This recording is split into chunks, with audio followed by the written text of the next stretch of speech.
Can France defeat armed groups in the Sahel? Paris vows to continue fighting armed groups in the Sahel region.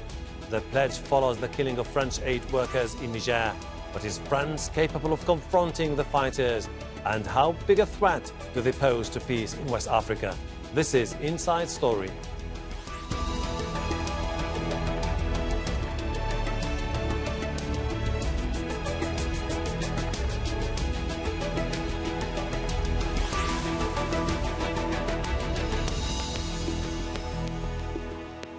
Hello, welcome to the program. I am Hashim Ahalbara. Niger has struggled to cope with years of attacks by armed groups. They've killed thousands and forced many more from their homes. Areas around the capital, Niamey, were largely considered secure. But on Sunday, gunmen on motorbikes targeted a wildlife sanctuary a short drive from the city. 6 French humanitarian aid workers were shot dead, along with their Nigerian driver and a guide, as they visited a protected giraffe reserve. The leaders of both France and Niger condemned the attack as cowardly and ordered a military operation to find the killers. French prosecutors say a terror investigation is underway, and President Emmanuel Macron chaired a National Defense Council meeting to consider further action. This is what Macron tweeted. I've decided to step up security measures for our citizens in the region. We will continue in our action to eradicate the terrorist groups with the increased support of our partners. 7 of the victims worked for the French aid group Acted. It's filing a complaint in Paris and is urging the international community to increase protection for humanitarian workers. The French Ministry of Foreign Affairs, like the Nigerian ministries, have been exemplary for the past 48 hours, but obviously it is a question for helping us in this dramatic situation. What we are waiting for, with the appeal we are making, is for the international community, the states and the Security Council to understand the importance of providing legal rules to protect humanitarians and to punish the crimes of which they are victims. The park is in the Tillaberi region, where fighters linked to ISIL killed 5 Nigerians and 4 US soldiers 3 years ago. Also operating there are fighters linked to Boko Haram and Al-Qaeda-linked groups. They have been launching attacks in the Sahel region since 2012. The fighting spilled into Niger over the porous borders from neighboring Mali and Burkina Faso. They have been hardest hit by the persistent attacks. France has around 5,000 troops in the region to help combat the threat. They back a military force from the so-called G5 Sahel countries: Niger, Mali, Burkina Faso, Chad, and Mauritania.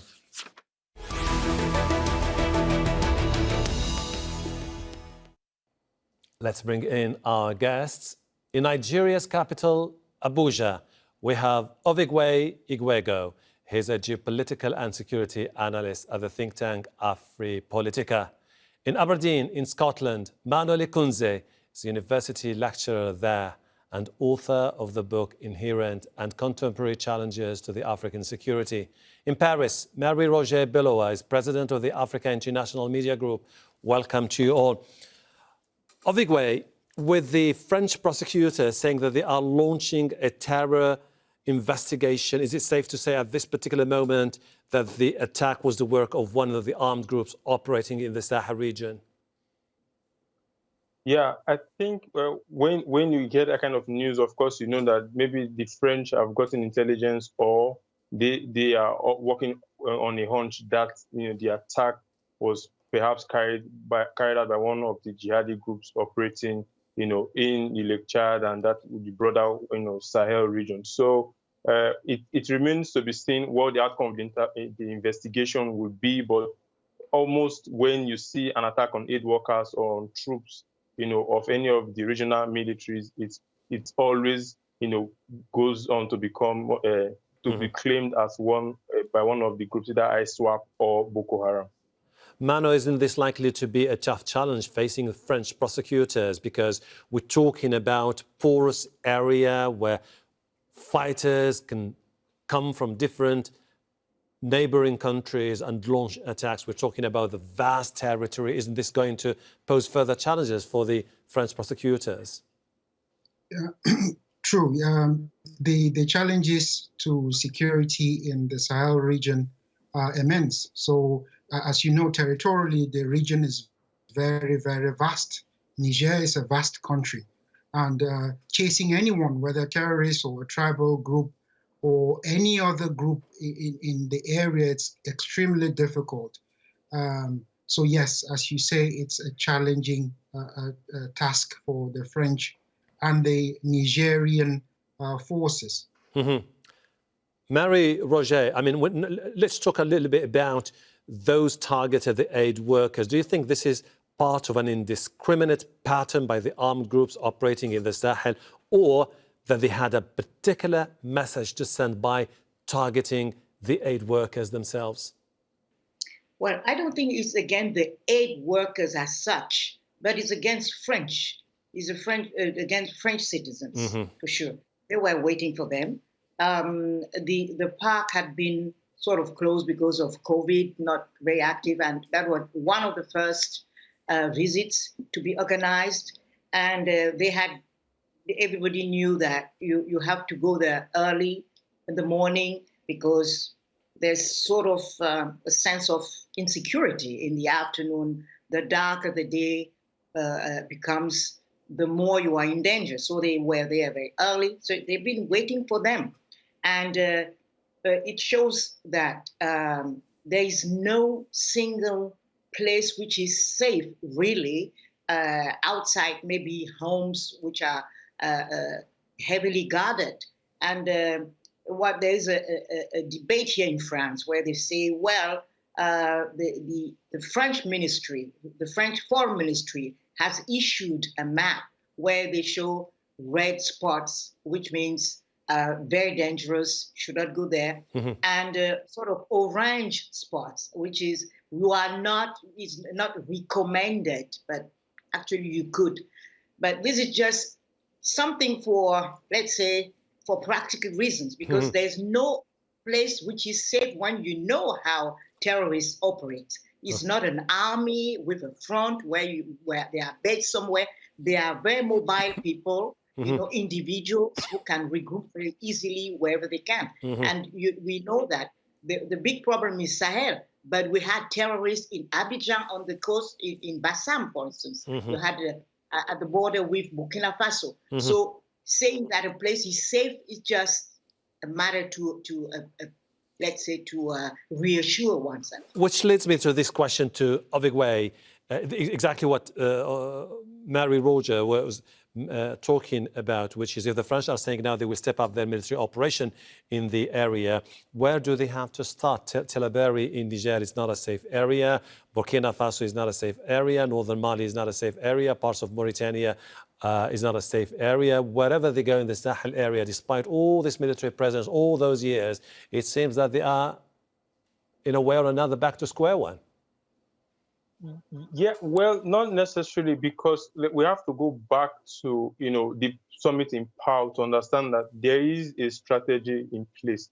There is a strategy that involves the G5 Sahel and France and France Operation Bakken, all operating in the region. So these forces, the regional military forces, they are not strangers to the region. They know the country, their respective countries very well. But I think there is a tendency for us to be a bit reactionary.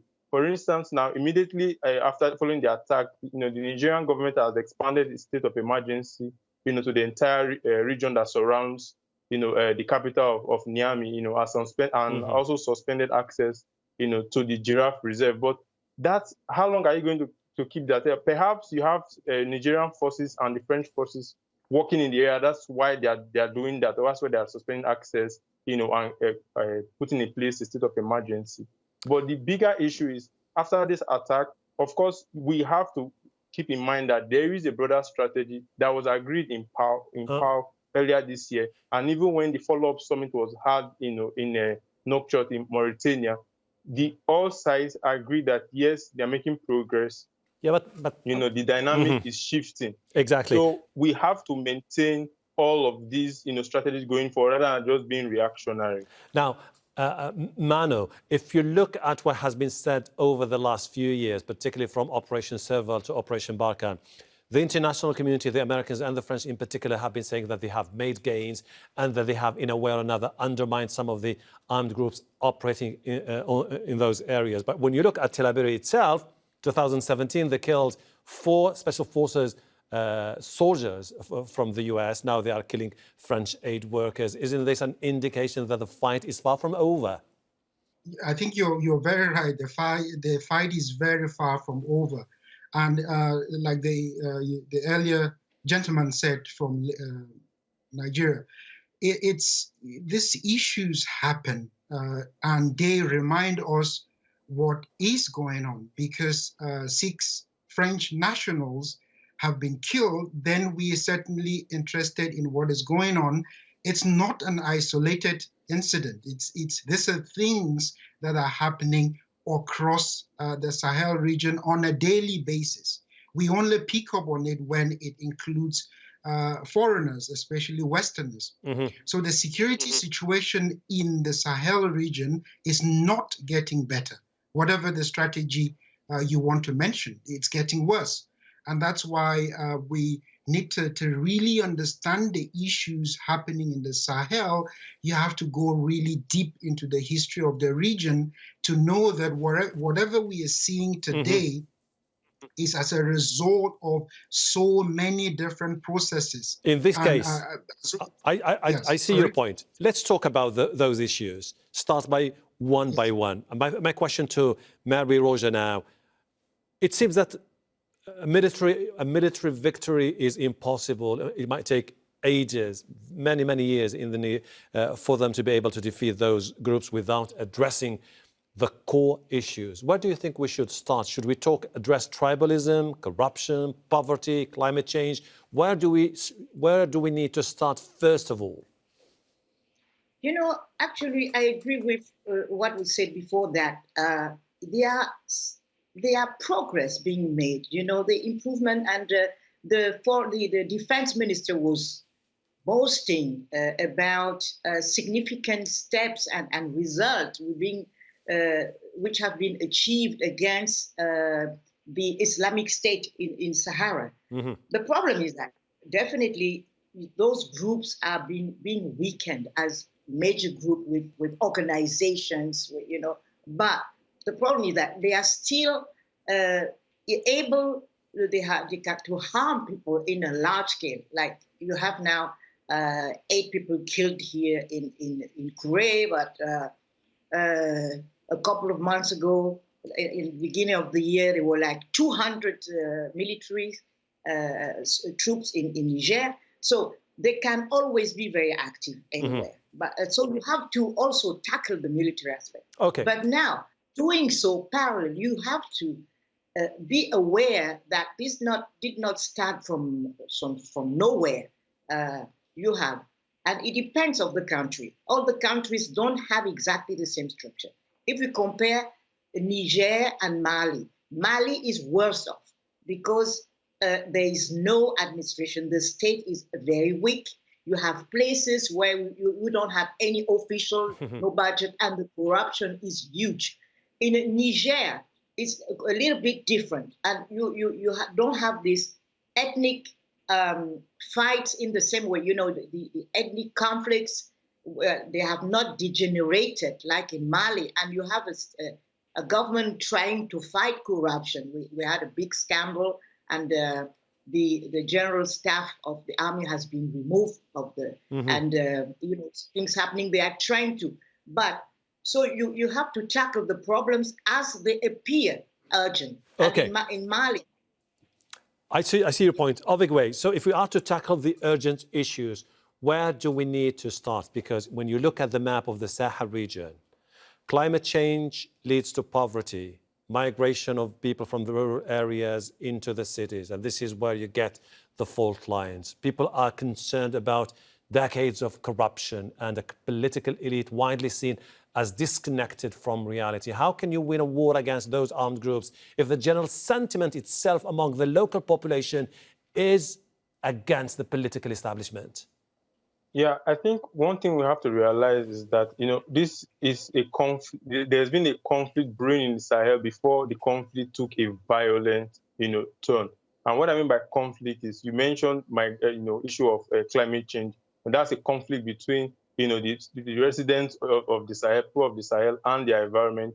The conflict between the people and their political, leaders, and there's a conflict also between some faction of the people, which is the Islamic, jihadists against, with the government. So to start such, to resolve a conflict, of course, we need a full, comprehensive peace building, approach that takes into question issues of human rights abuses, which is rampant among all security and military, regional military forces. You also have to take into question, political, authority. Because, for instance, you have in places, like in northern Mali, where my colleague here just mentioned that there is no state presence, and then when you have such, and that's just in Mali. In Nigeria too, there are parts of the country where there is no state presence. So you just have to strengthen and restore state authority, and that's one of the pillars, of the Sahel coalition that was decided in the Power Summit. But it has failed. It was stated expressly that restoration of state authority in Mali is a key, pillar of the Sahel coalition in power. But what have we seen since then? A deterioration of state authority in Mali. So I think for going forward, we need to focus on peace building. And what I mean by peace here is not just the absence of violence, but the presence of justice. Justice, restorative justice, the people who feel they've been marginalized, the people who feel that their government does not represent them, people who feel like the government does not even fight for their interests and doesn't even listen, to their concerns. Okay. So we must start on peace building. Okay, I see that angle about the need to solve the issue of justice, corruption, and mismanagement. Mano, if history teaches us anything, it's about the need to tackle issues that were delayed for decades, particularly since the independence of many countries in Africa. I'm talking about dynasties, empires that were reigning in those parts of the Sahel region, and then when they disintegrated, this old political structure remained, and that clash between those structure is what has resulted in the discontent that we see these days. True, that's very true, and it's good that your point is linked to the previous gentleman who was talking about the state.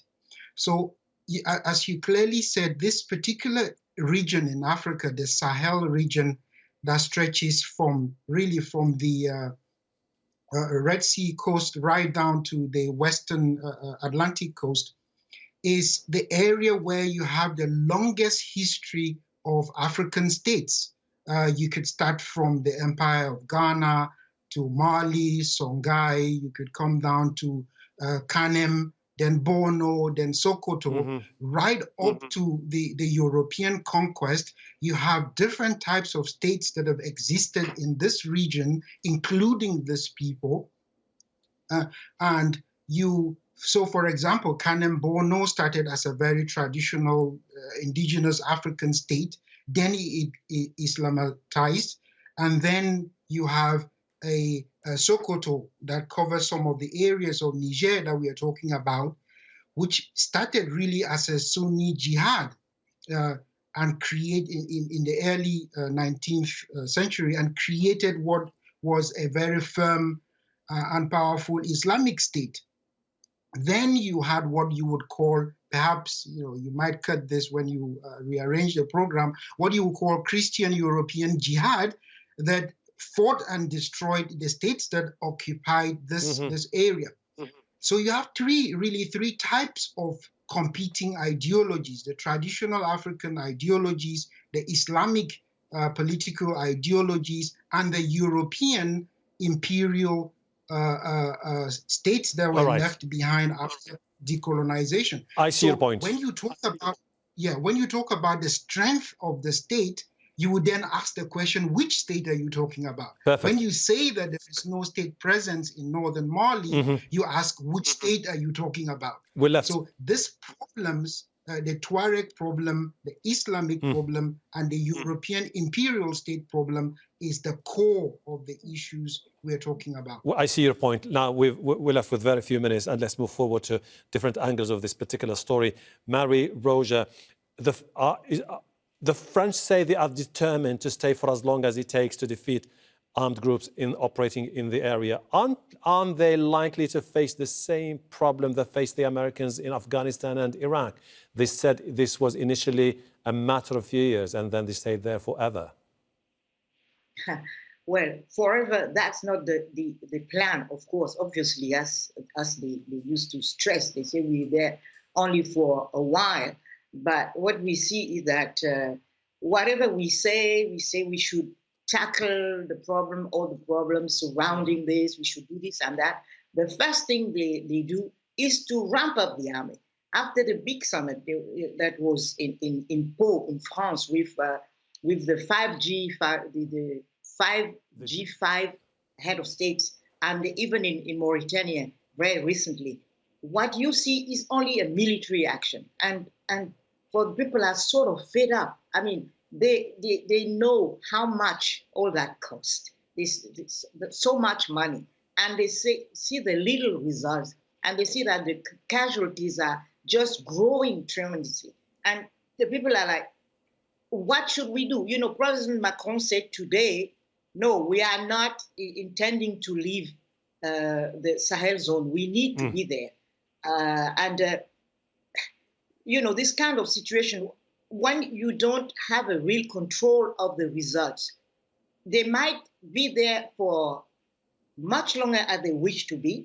And you see reactions, African reactions of rejection, and you don't know how this will play out. And that anti-foreign sentiment was more pronounced recently in areas like Burkina Faso and Mali. Avigwe, if the French are determined that they will stay for as long as it takes, the Americans are most likely going to review their whole policy in the region. They are most likely going to withdraw troops from the area and pull out potentially from the military airbase they built in Niger itself. Isn't this something which is going to undermine the efforts of the French to defeat the armed groups?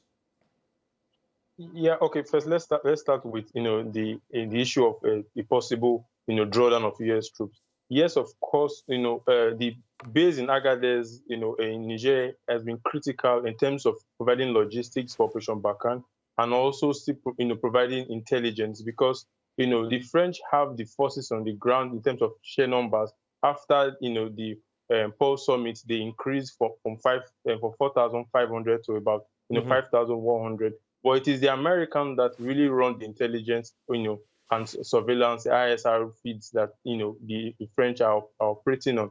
So it's going to be impactful if the Americans pull out. But I think the broader issue is we cannot allow the Sahel become another Afghanistan, and that's something I think I'm going to connect to what the gentleman before me, he also was saying about the state.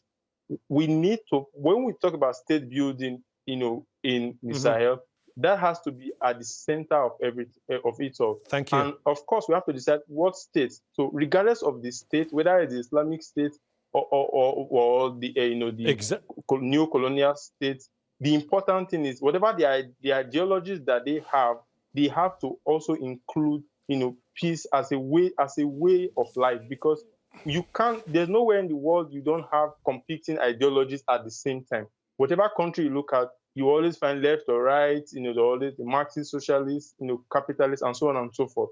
The difference in ideologies is not what's really the main problem. The main problem is that these ideologies have not found synergy.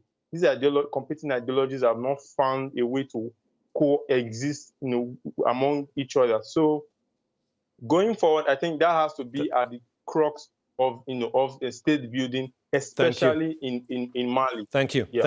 Thank you, Avigwe Igwego, Mano Lekunze, Marie-Roger Beroa. Unfortunately, we have to leave it there, running out of time. Thank you very much indeed for your insight. And thank you too for watching. You can see the program again anytime by visiting our website aljazeera.com for further discussion. Go to our Facebook page. That's facebook.com/AJ Inside Story. You can also join the conversation on Twitter. Our handle is @AJ Inside Story. From me, Hashim Ahalbarra, and the whole team here in Doha. Bye for now.